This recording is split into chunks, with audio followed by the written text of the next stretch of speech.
నెల్లూరు చేపల పులుసు. ఈ ఒక్క మసాలా నేను చెప్పిన విధంగా తయారు చేసి ఈ చేపల పులుసులో వేయడం వల్ల టేస్ట్ అనేది రెండింతలు పెరుగుతుంది. చాలా సింపుల్గా చేసుకోవచ్చు. అలానే చేప ముక్కలు, మామిడికాయ ముక్కలు కరిగిపోకుండా పర్ఫెక్ట్ కొలతలతో సహా ఈ చేపల పులుసు ఎలా తయారు చేసుకోవాలో ఈ వీడియోలో చూపించబోతున్నాను. ఫస్ట్ టైం చేసే వాళ్ళకు పర్ఫెక్ట్గా చేసేయచ్చు. చూడండి. ఫస్ట్ అయితే చేప ముక్కల్ని కల్లుప్పు వేసి క్లీన్గా వాష్ చేసుకోవాలి. చేపలు క్లీన్ చేసేటప్పుడు నిమ్మరసం వేసి క్లీన్ చేయడం వల్ల నీచు వాసన రాకుండా ఉంటుంది. ఇప్పుడు ఒక పెద్ద నిమ్మకాయ సైజ్ అంత చింతపండుని ఈ విధంగా వాటర్ వేసుకొని సోక్ చేసుకొని పక్కన పెట్టుకోవాలి. నేను ఇక్కడ మామిడికాయ అనేది యూజ్ చేస్తున్నాను.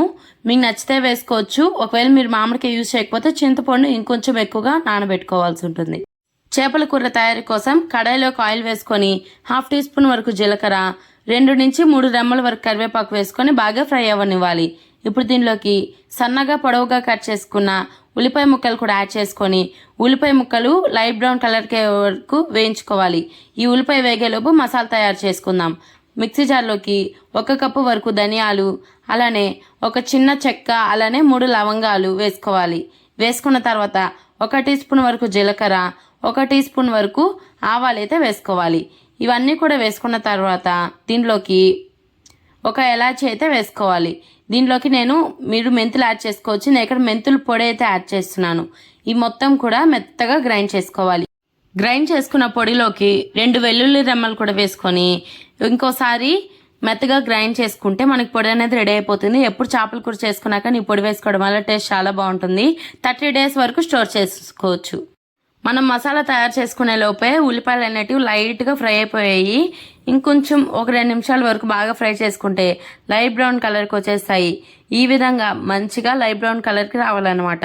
ఇప్పుడు ఈ విధంగా ఫ్రై చేసుకున్న ఆనియన్స్లోకి సన్నగా చాప్ చేసుకున్న 1 పెద్ద టొమాటోని చాప్ చేసుకొని యాడ్ చేసుకోవాలి. అలానే చిటికెడు పసుపు, 1/2 టీ స్పూన్ వరకు సాల్ట్ అయితే యాడ్ చేసుకోవాలి. సాల్ట్ వేసుకోవడం వల్ల మనకి టొమాటో ముక్కలు అనేటివి త్వరగా మగ్గిపోతాయి. ఇప్పుడు వేసుకున్న తర్వాత మొత్తం కూడా బాగా కలిపేసి గ్రేవీ కన్సిస్టెన్సీ వచ్చే వరకు కలుపుకోవాలి. అంటే మనకి టొమాటో ముక్కలు అనేటివి మెత్తబడే వరకు బాగా ఫ్రై చేసుకుంటూ కలుపుకోవాలి. ఈ విధంగానే ఒక 5 నుంచి 10 నిమిషాల వరకు లో టు మీడియం ఫ్లేమ్ అడ్జస్ట్ చేసుకుంటూ కలుపుకుంటే కన్సిస్టెన్సీ అనేది ఈ విధంగా వస్తుంది. ఇప్పుడు దీనిలోకి నేను మీకు ముందే నానబెట్టిన చింతపండు చూపించా కదా, ఆ చింతపండుకి 3 కప్పుల వరకు చింతపండు రసం అయితే వచ్చింది. నేను ఇక్కడ మీకు అదే చూపిస్తున్నాను. మీ నానబెట్టుకున్న చింతపండు రసం ఎంతైతే వస్తుందో అంత చింతపండు రసం అయితే వేసుకోవాలి. పక్క కొలతలు అనేటివి ఏం లేదు. నేనైతే ఇక్కడ నేను తీసుకున్న చింతపండుకి 3 కప్పుల వరకు చింతపండు రసం వచ్చింది. ఇప్పుడు ఈ 3 కప్పుల వరకు చింతపండు రసానికి 2 కప్పుల వరకు మంచినీరు, అంటే కన్సిస్టెన్సీ గ్రేవీకి తగ్గట్టుగా వేసుకోవాలి. ఇప్పుడు 3 కప్పుల చింతపండు రసం, 2 కప్పుల వరకు మంచినీళ్ళు వేసుకున్న తర్వాత టేస్ట్కి సరిపడా సాల్ట్ అయితే యాడ్ చేసుకోండి. ఇందాక ఆల్రెడీ యాడ్ చేసుకున్నాం కాబట్టి చూసుకొని యాడ్ చేసుకోండి. ఇప్పుడు యాడ్ చేసుకున్న తర్వాత చింతపండు నీళ్ళు ఈ విధంగా ఉడికేటప్పుడు దీంట్లోకి మనం క్లీన్ చేసుకున్న చేప ముక్కలు కూడా మొత్తం యాడ్ చేసేసుకోవాలి. చేప ముక్కలు ఈ విధంగా పులుసు ఉడికేటప్పుడు వేసుకోవడం వల్ల పులుపు మొత్తం కూడా చేప ముక్కలకి పట్టి చేపలు కూడా తినేటప్పుడు చాలా టేస్టీగా ఉంటుంది అన్నమాట. సో ఎప్పుడైనా కానీ ఈ విధంగా పులుసు ఉడికేటప్పుడు చేప ముక్కలు అనేటివి వేసుకోవాలి. ఈ విధంగానే ఏ చేపతో కానీ కర్రీ చేసినప్పుడు ఈ టిప్స్ కానీ పాటించినట్టయితే మీరు పర్ఫెక్ట్గా చేపల కూర అనేది చేసేస్తారు. చాలా బాగుంటుంది. ఈ విధంగా చేయడం వల్ల ఒకసారి ట్రై చేయండి.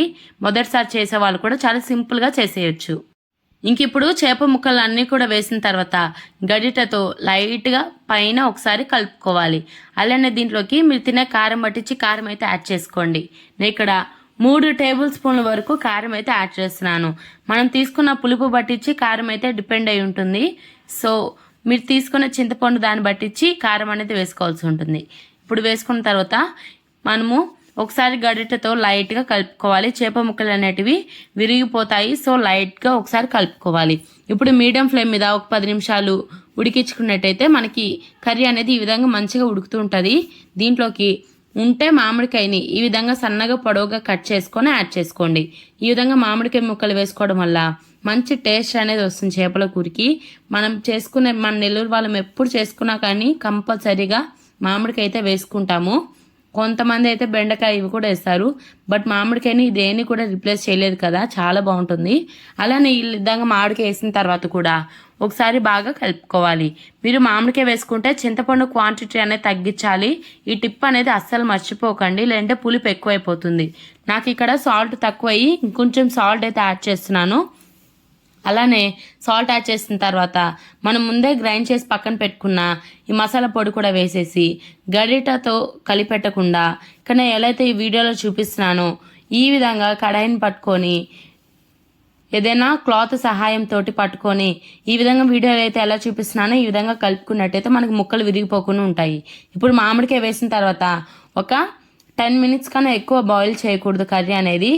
ఒకవేళ ఇంకా ఎక్కువ కానీ ఉడకబెట్టేస్తే మనకి మామిడికాయ ముక్కలు అనేటివి కరిగిపోయే అవకాశం ఉంటుంది. ఇంకా ఒక 10 minutes తర్వాత ఉంటే కొత్తిమీర యాడ్ చేసుకోండి. నా దగ్గర లేదు కాబట్టి వేయటం లేదు, బట్ కొత్తిమీర యాడ్ చేసుకోవడం వల్ల చాలా బాగుంటుంది. ఇంతే, మనకి కర్రీ కన్సిస్టెన్సీ అనేది ఈ విధంగా ఉంటుంది. ఇంకా లాస్ట్లో స్టవ్ ఆపేసుకొని ఒక 2 hours పక్కన పెట్టి పూర్తిగా చల్లారిన తర్వాత తినండి. టేస్ట్ అయితే నెక్స్ట్ లెవెల్ ఉంటుంది. రైస్, రోటీ అలానే దేంట్లోకైనా కానీ చాలా చాలా చాలా బాగుంటుంది. ఒకసారి ట్రై చేయండి. ఇలాంటి మరెన్నో రెసిపీస్ కోసం ఇప్పుడే సబ్స్క్రైబ్ చేసుకొని ఫాలో చేయండి.